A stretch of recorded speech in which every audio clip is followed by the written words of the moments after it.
Welcome back to my channel, everybody. Today, my guest is former Supervisory Special Agent of the FBI, John Nantz, and today with John, we'll talk about the shooting in DC that happened on May 21st this year when two staff members of the Israeli embassy got gunned down by a person from Chicago who was yelling, "Free Gaza, free Palestine." This is what we'll talk about with John today. John, thanks for your time and thanks for joining me today for this episode of my show. Well, thank you very much for having me. It's a pleasure to talk to you and to discuss these very important issues. Oh, would you like to introduce yourself, say something about you, who you are, your background, whatever you feel is relevant? Sure. Well, I'm recently retired. I'm a retired FBI supervisory special agent.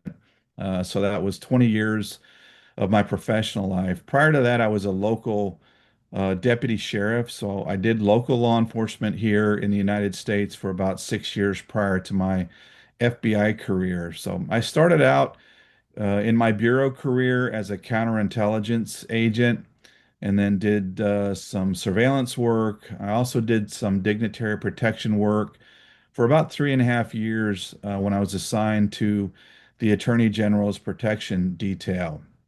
And that was while Eric Holder was the Attorney General. And then the last part of my career, I ended up supervising a ground surveillance squad at the Washington field office.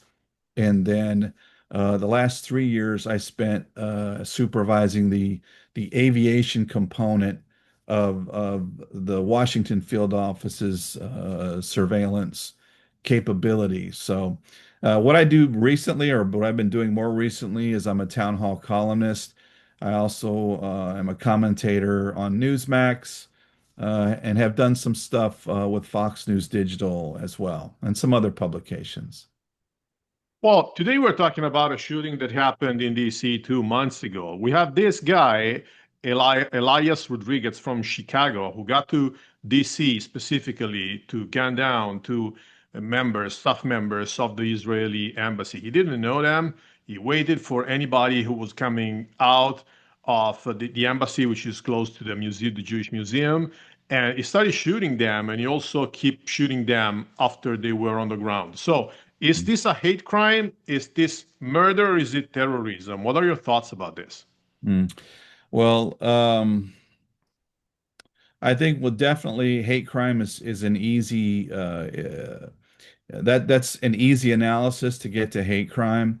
Whether it's an act of terrorism, that's going to depend on the political motivation of that individual. I think you can make a very good argument for this being an act of terrorism. Obviously, the guy's screaming "Free Palestine," so his political motives are very apparent, and his desire or his intention is to affect politics by this violent act. So I think you can make a very good argument for terrorism. I don't know if he has been charged with that. I haven't heard what DOJ has charged him with, or if it's simply going to be charged as a murder, as a local DC matter. Usually those negotiations happen around, well, what are the best outcomes, and that usually determines who charges and what is charged. So uh, it's up to local law enforcement and what the Department of Justice end up working out. But I think you can easily make an argument and make a case for this being an act of, not just murder or homicide, but a hate crime and an act of terrorism as well. Terrorism is actually not a standalone charge. It's like an add-on or an enhancement.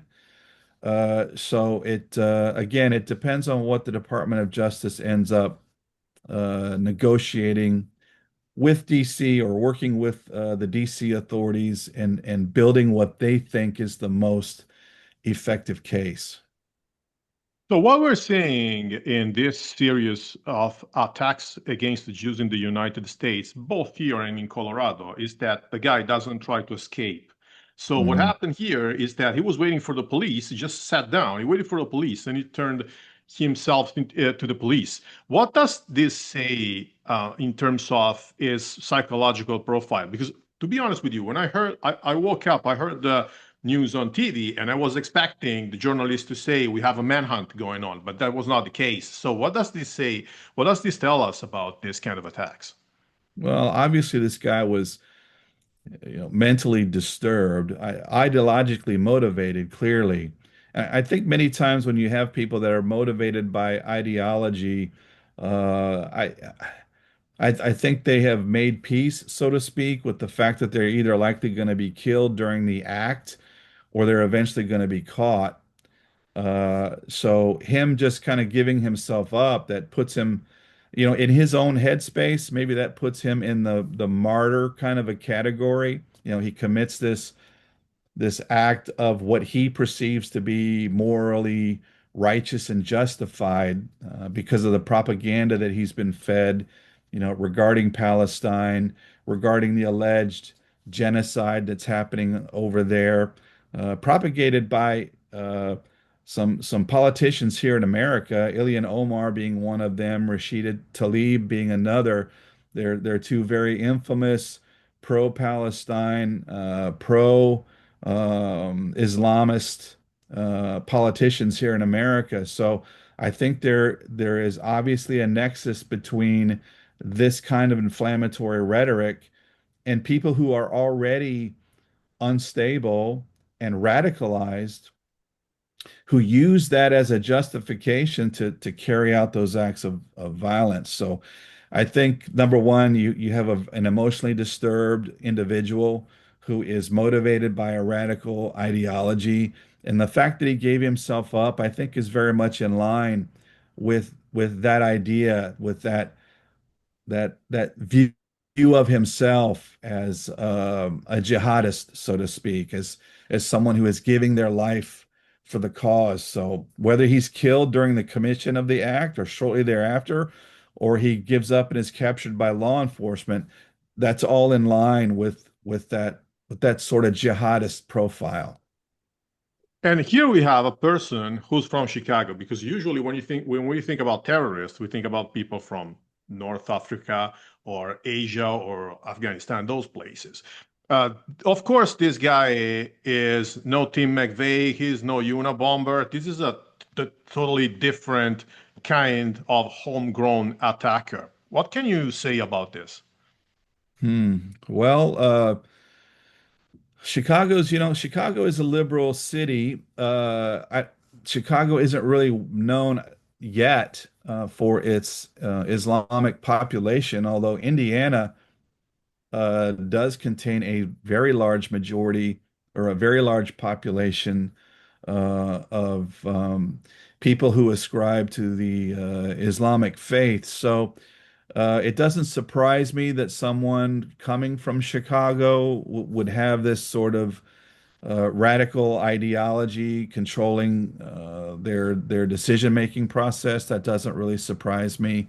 Most of our big cities, Chicago, New York, LA, they're all enclaves of Democrat and very liberal ideology. So we can debate this, idea, I suppose, but to me, it's pretty self-evident that political violence almost exclusively comes from the left. And this is another example of that, where we have an individual that's clearly associated with the left, who acts out in an anti-Semitic act, a fundamentally anti-Semitic act, and murders two people. So I'm not surprised by that really at all.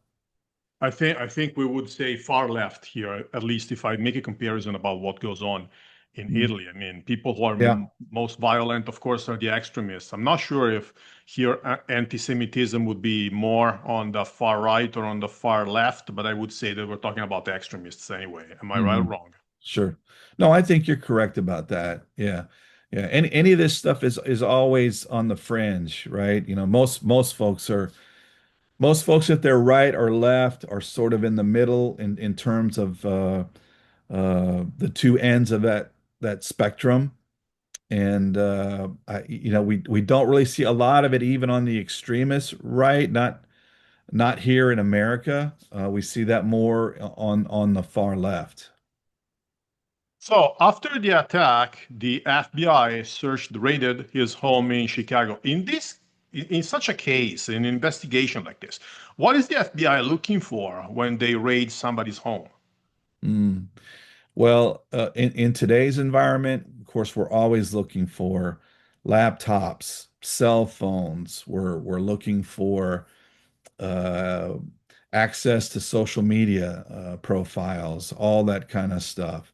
Of course, I don't want to get into exact details about things, but we're there to collect anything that could link that individual to the criminal activity that they perpetrated, or to any associates that may potentially be involved if there's a wider conspiracy involved. So we always want to make sure that we're looking for that, any kind of a foreign nexus, especially in a case like this.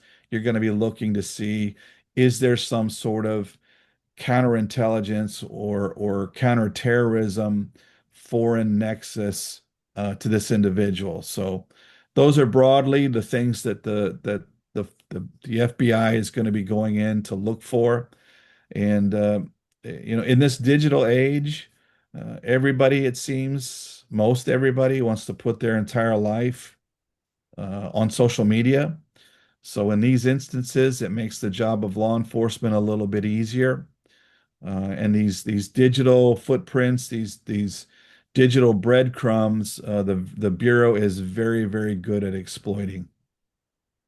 Well, you mentioned a possible foreign nexus. Do you think we have a foreign nexus here? Like, was this guy, well, yes, he was. Was this guy having bonds with the Middle East, connections with organizations there, terrorists, Hamas or Hezbollah or whoever, or was he just a lone wolf? Well, of course, I don't have access to the case files, obviously, so I don't know for sure. I can only speculate, and it doesn't, from the limited reporting that I've seen, it doesn't seem like he was directed. Like he may have been radicalized via whatever, YouTube videos, whatever sources of propaganda he may have had access to, but whether he was specifically directed, for instance, by Hamas or, by some other terrorist organization, I don't think that we have any evidence to that effect.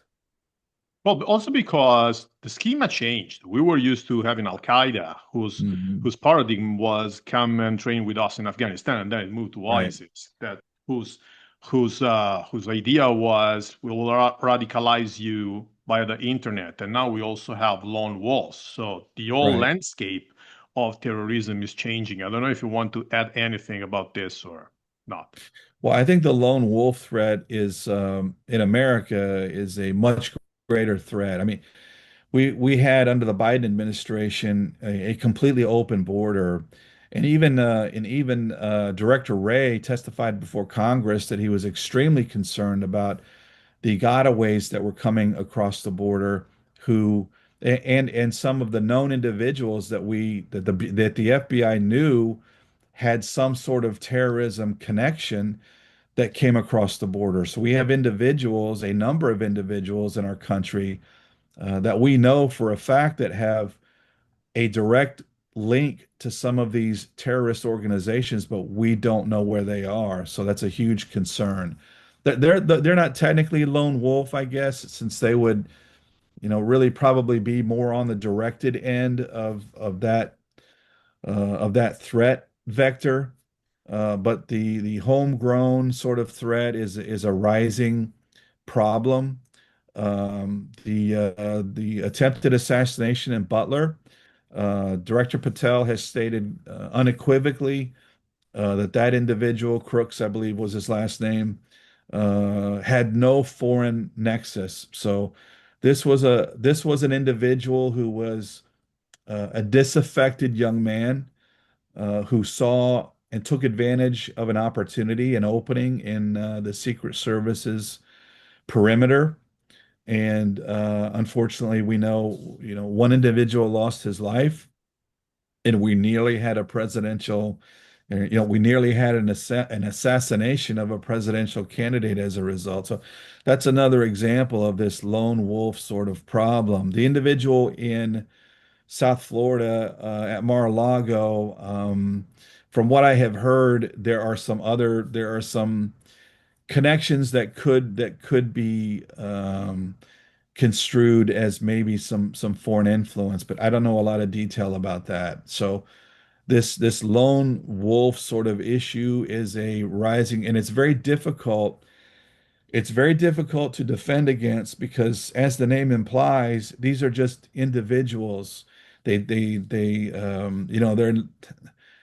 not they're not tipping their hand, so to speak. These are usually people that keep to themselves, and that don't really give a lot of outward indication until they actually commit the act. Because usually they get to a tipping point, and whatever that tipping point is that triggers them, and then they commit whatever act of violence, they've been planning on committing. So it's difficult for law enforcement to prevent that type of attack.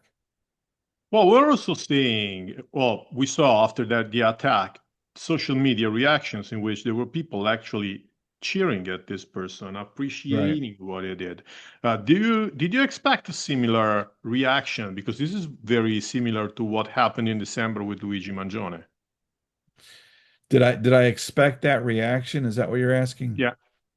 Um, well, unfortunately, yes. I mean, you've probably seen the things that we have going on in some of our Ivy League schools on the college campuses, where these institutions for a long time have been very left leaning. And I'm not really sure what aspect this is about the left that tends to be very anti-Semitic. The left in America is anti-democracy. It's anti-republic. So Israel is the Middle East only democracy.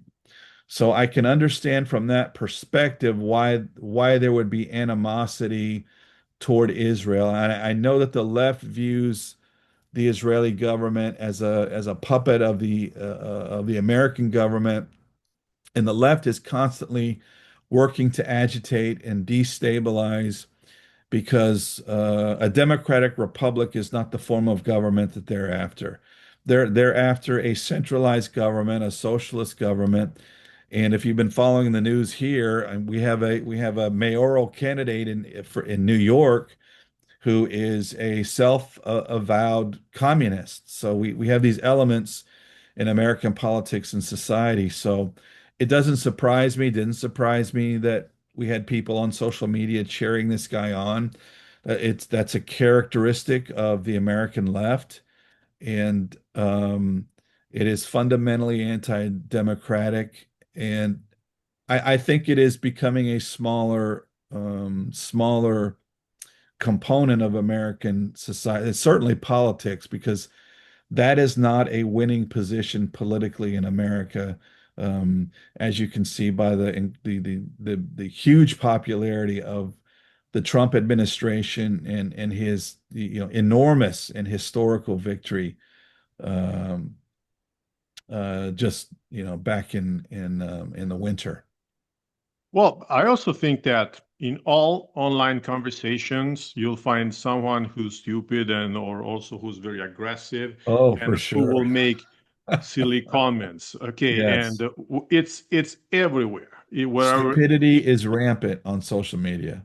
Yeah. yeah, because you have everybody. Okay, and Yes. you also find people you wouldn't normally talk to because Right. and that's everywhere. If you are discussing sports or music or whatever, you'll find people Mhm. attacking each other because there's some dumb guy who starts saying something stupid or violent, and that makes the whole conversation uh, collapse into stupidity. Right. Do you listen to Joe Rogan? Do you know who Joe Rogan is? I know who that guy is. I personally don't listen to him. Okay. He said something really interesting about the character of social media. I thought it was just spot on. Decades ago, here in America, workers would kind of collect around the water cooler, right? So, and the kind of banter that people would have around the water cooler is the kind of thing that's going on in social media. Like you wouldn't ever say directly to a person the kind of things that you say on social media about some person who you don't know and you're just behind a keyboard saying these things. So he drew an analogy between the water cooler sort of conversation, kind of the garbage talking that happens in that setting to what goes on in social media. And I think he was absolutely correct about that. Well, how easy do you think it will be to build a case against this Rodriguez guy? Because I think it's going to be very straightforward. I mean, he Yeah, admitted killing these people for no reason. right. Well, Uh, Go ahead. and I mean they're the aggravating circumstances. So he shot them both from behind, and the female was trying to crawl away from the scene when he fired additional rounds into her back, murdering her. So I don't think a jury is going to have any trouble finding a guilty verdict, regardless of what the charges are. So, and that remains to be seen. But I don't think the government has a very difficult job in this case. Do you think we're going to see more attacks like this? Because this is not an isolated case. I mean, Yeah, anti-Semitism in America is rising, isn't it? yes. Yeah, I think unfortunately we will. Um, what may mitigate that somewhat with the Trump presidency, whatever your opinion of Trump may or may not be, he's obviously a law and order proponent. So that message is continuing to be propagated throughout our politics, throughout our society. That has an effect.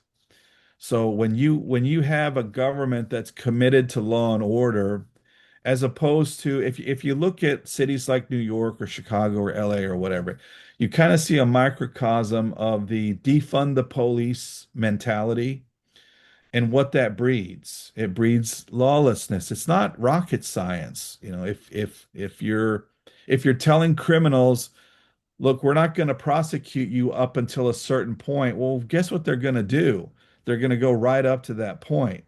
So if you're telling radicalized, lawless individuals, look, we understand your plight, and sure, the what's happening in Gaza is terrible, and the Israelis are criminals, and Netanyahu is the modern equivalent to Adolf Hitler, which is a completely absurd proposition. But you'll hear this stuff from the left that breeds that sort of violence. So when you have the opposite messaging coming from people in positions of power and moral authority, then that will tend to um,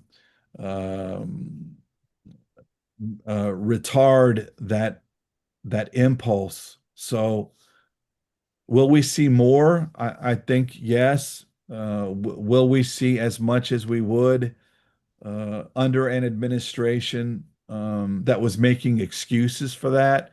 No, I don't think we'll see as much of it. But I think, unfortunately, law enforcement has to be right every single time. The bad guys only have to be lucky or to be right once, to perpetrate a crime like this. So unfortunately, I think just giving, the law of averages, we're probably going to see some more stuff like this. Well, John, many thanks for your time again and for giving us your views and your opinion about, well, giving us hard facts about this case and your opinion and your views about politics and the state of anti-Semitism in the United States these days. So thanks Well, again thank you for having me.